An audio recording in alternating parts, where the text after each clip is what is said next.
Poland's Prime Minister Donald Tusk said Tuesday his government intends to put 100,000 volunteers through military training yearly starting in 2027 as it seeks to build an army of reservists with worries about Russia growing. According to Associated Press, he also said he told cabinet ministers that they and other government officials would undergo military training, and his decision had been accepted with full understanding. Tusk announced last week that Poland needs 500,000 soldiers, more than double the current number. It would include reservists in addition to the professional army and a territorial defense force. Security fears have grown sharply in recent weeks in the country along NATO's eastern flank as Russia continues to pound Ukraine with missiles and drones, and as the Trump administration has put its commitments to NATO in question. Tusk said Friday his government was working on a plan for military training for all Polish men. He gave more details Tuesday. "I am convinced that there will be no shortage of volunteers," he said in comments to his ministers that were broadcast to the public. Last year, the Polish government said the military had around 200,000 soldiers and would grow to 220,000 this year, with the goal of increasing to about 300,000. Cały czas konsultuję z ministrem obrony program powszechnych, dobrowolnych szkoleń wojskowych, o których mówiłem w Sejmie.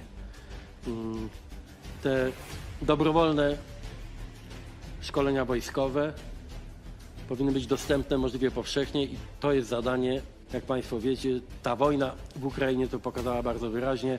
Potrzeba całej gamy specjalistów i dotyczy to przede wszystkim najnowocześniejszych technologii, ale także na wypadek zagrożeń tu na miejscu potrzeba więcej specjalistów od obrony cywilnej. A więc chcemy, aby w 2027 roku, nie chcemy, osiągniemy w 2027 roku możliwość przeszkolenia 100 000 ochotników w ciągu roku. I to są, jestem przekonany, że chętnych nie zabraknie, ale dla nas zadaniem jest zapewnienie, że każdy zainteresowany będzie mógł to szkolenie odbyć. Several hundred students have blocked the entrance to the Serbian TV station RTS in Belgrade, blowing whistles and sounding horns late Monday, as a part of ongoing protests in Serbia that have gripped the country for the past 4 months. Serbian students accuse the public TV channels of biased reporting and siding with the government and President Aleksandar Vučić for the duration of the demonstrations.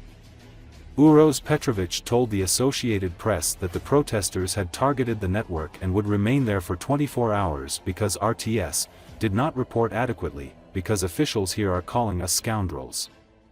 Earlier, police wearing riot gear were seen entering the building. Serbian students are leading mass protests demanding responsibility after deadly canopy collapse at the train station in Novi Sad, which killed 15 students on November 1, 2024.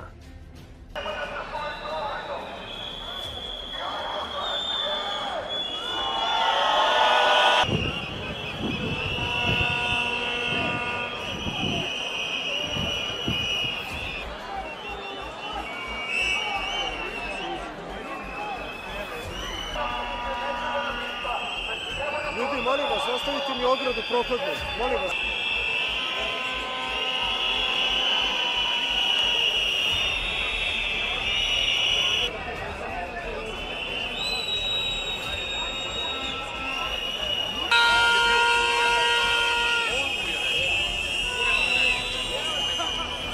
Počela je blokada zgrade RTS-a koja će trajati 22 sata sa početkom 23 časa. Blokirana je cijela zgrada iz prostog razloga što RTS nije izvještavao adekvatno, što nas predstavnici nazivaju kuljom. Naravno na nasilje ne pozivamo, kao što vidite svuda su nam redari.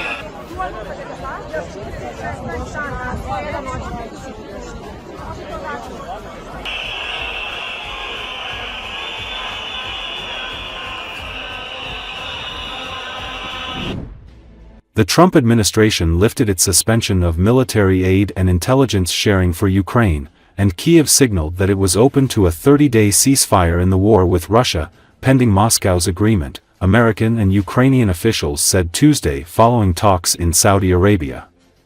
The administration imposed the measures a week ago to push Ukrainian President Volodymyr Zelensky to enter talks to end the war with invading Russian forces. Secretary of State Marco Rubio said the U.S. would present the ceasefire offer to the Kremlin. "We're going to tell them this is what's on the table. Ukraine is ready to stop shooting and start talking. And now it'll be up to them to say yes or no," Rubio said. The announcements emerged as senior officials from Ukraine and the United States opened talks in Saudi Arabia focused on ending Moscow's three-year war against Kiev and hours after Russia shot down over 300 Ukrainian drones. It was Ukraine's biggest attack since the Kremlin ordered the full-scale invasion of its neighbor. President Donald Trump's special envoy, Steve Witkoff, is expected to travel later this week to Moscow, where he could meet with Russian President Vladimir Putin, according to a person familiar with the matter but not authorized to comment publicly. The person cautioned that scheduling could change.